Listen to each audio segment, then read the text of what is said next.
আসসালামু আলাইকুম বন্ধুরা, চলে এসেছি প্রতিদিনের মতো নতুন এক রেসিপি নিয়ে। আপনারা দেখছেন গ্রামের মেয়ে রান্না ইউটিউব চ্যানেল। আমার এই ছোট্ট চ্যানেলে তোমাদেরকে অনেক অনেক স্বাগত জানিয়ে আজকে রেসিপি শুরু করছি বন্ধুরা।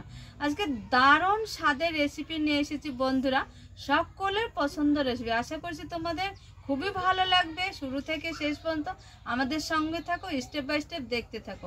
দেখো এইখানে এই মাত্র এক্ষুনি নিয়ে এলাম পদ্মা থেকে, বড় নদী থেকে ইলিশ। দেখো ইলিশটা এনেছি আর কম দামে পেয়েছি, তোমাদের সঙ্গে ভিডিওতে শেয়ার করব বলে নিয়ে এসেছি আর তোমাদেরকে দেখাতে পারিনি নদীটা। দেখো কতকগুলো মাছ নিয়েছি এইখানে বন্ধুরা। এইখানে আছে সামান্য অল্প কটা খুচরা মাছ বেগুন দিয়ে রান্নার জন্য বন্ধুরা। এটাও দেখো খুবই ভালো দারুণ মাছ। এই যে দেখো এইসব মাছগুলো রয়েছে। তো বন্ধুরা আজকে জমিয়ে দারুণভাবে তোমাদের সঙ্গে রান্না করে শেয়ার করবার। দেখো ইলিশটা সাইজটা দেখো, সবগুলো একই মাপের একই সাইজের আর কম দামে পেয়েছি। নদীর মাছ টাটকা, এইমাত্র এক্ষুনি এসে এই পোশাকেই তোমাদের সঙ্গে ভিডিও শেয়ার করছি বন্ধুরা। আমাদের সঙ্গে থাকো, তাহলে আমি মাছটা কুটে তোমাদের দেখাচ্ছি।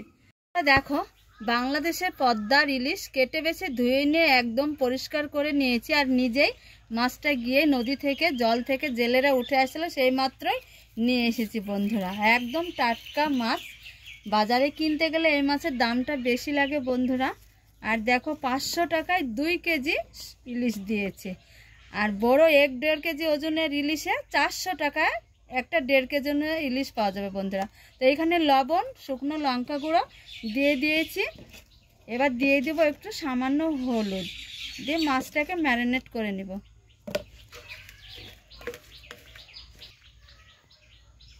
মাছটায় সব কিছু মশলা দিয়ে ম্যারিনেট করে নিয়েছি দেখো বন্ধুরা। এবার চলে যাব রান্নার কাছে। কড়া গরম হয়েছে, কড়াই সরিষার তেল, রান্নার রেগুলার সরিষার তেল দিয়ে দেব কাঁচা মরিচ, এখানে দিয়ে দেব পেঁয়াজ বাটা,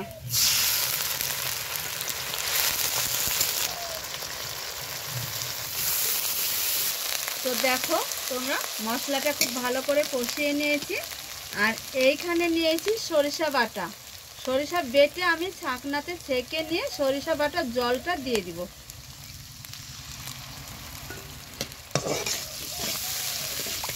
দেখো সরিষা বাটা দিয়ে ফুটিয়ে নিয়েছি ঝোলটাকে। এইখানে দিয়ে দিব ম্যারিনেট করা মাছ। বন্ধুরা মাছের ঝোলটা ফুটে উঠেছে, এবার আমি একটা ঢাকনা দিয়ে 2 মিনিট ধরে রান্না করে নিব। দেখো বন্ধুরা মাছটা 2 মিনিটের জন্য ঢাকা দিয়ে রান্না করে নিয়েছি, দেখে নিব যে কেমন হয়েছে।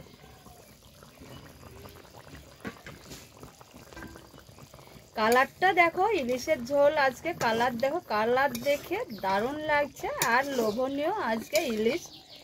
আর সকলে তো চেটে পুটে এক থালা ভাত খেয়ে নিবে। একটা ইলিশ আর একটু করে ঝোল নিলেই খাওয়া হয়ে যাবে বন্ধুরা। তো দেখো কতটা সুন্দর করে সরিষা বাটা দিয়েই রান্না করেছি, আজকে মশলা দিইনি বন্ধুরা। তো রান্নাটা প্রায় শেষের দিকে, এবার একটা প্লেটে ঢেলে নেব। তো দেখো বন্ধুরা পদ্মার ইলিশ আজকে সরিষা বাটা দিয়ে রান্না করেছি, দারুণ একটা রেসিপি তোমাদের সঙ্গে শেয়ার করেছি। আর দেখো কতটা লোভনীয় হয়েছে। আর ইলিশ মানে সকলের পছন্দ রেসিপি বন্ধুরা। বাঙালিদের শ্রেষ্ঠ খাবার হচ্ছে ভাতের সঙ্গে ইলিশের ঝোল। তো আজকে সেই রেসিপি শেয়ার করেছি, তোমাদের কেমন লেগেছে অবশ্যই তোমরা একটা কমেন্টে জানাবে বন্ধুরা। আজকে বাংলাদেশের পদ্মার ইলিশ তোমাদের সঙ্গে রেসিপি শেয়ার করেছি, তোমাদের কেমন লেগেছে যদি ভালো লাগে অবশ্যই লাইক কমেন্ট শেয়ার করবে। চ্যানেলটা অবশ্যই সাবস্ক্রাইব করে বন্ধু হয়ে পাশে থাকার অনুরোধ তোমাদের। আর রেসিপি এই পর্যন্ত এইখানেই শেষ করছি, তোমাদের সঙ্গে পরবর্তী ভিডিও নিয়ে দেখা হচ্ছে। তাহলে তোমরা সুস্থ থাকো, ভালো থাকো। আজকে এইখানে শেষ করছি, তোমাদের টাটা।